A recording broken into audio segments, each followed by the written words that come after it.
শিল্পবোধ বলতে এটাই বুঝি যে যখন একটি মানুষ তার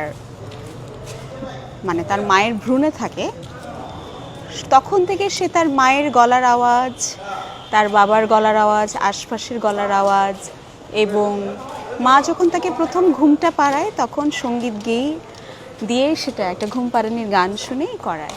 তো এই যে বোধটা ধীরে ধীরে একটি মানুষ তার মায়ের গর্ভে যখন থাকে, ভ্রূণে যখন থাকে তখন থেকে যে সে শুনে যেটা এরপর তো সে দৃষ্টিতে আসে, তাই না?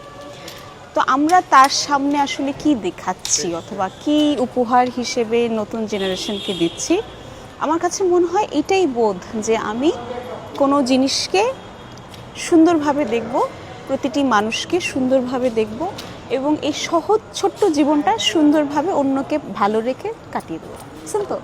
কতটা আমরা শিল্পকে ধারণ করছি? প্রথম কথা হচ্ছে শিল্প নিয়ে চিৎকার করা যাবে না, শিল্পকে চর্চা করতে হবে। তো সেই চর্চাটা প্রথমেই শুরু হয় বাড়ি থেকে, তারপর সেটা শিক্ষা প্রতিষ্ঠানে, সেটা খেলার মাঠে, তারপরে কিন্তু মঞ্চে আসে।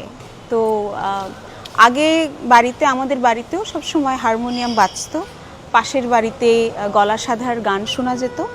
সো এই বিষয়গুলো ফিরিয়ে আনাটা খুব জরুরি এবং এটা অবশ্যই আমাদের যারা গুরুজন আছেন তাদের আসলে এটা দায়িত্ব নিয়ে করতে হবে।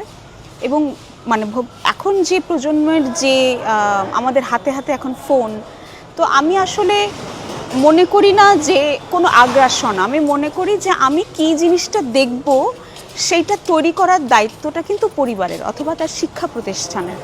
সো একজন অভিনেত্রী হিসেবে আমার এটাই থাকবে যে আমি এমন কিছুই তৈরি করব যাতে একটা শিশু যাতে ভবিষ্যতে একজন শিল্পী হওয়ার কথা ভাবে এবং সে বাংলাদেশের সংস্কৃতির মূল্যবোধটা বোঝে এবং বাংলাদেশের সংস্কৃতিকে বিশ্ব দরবারে নিয়ে যায়।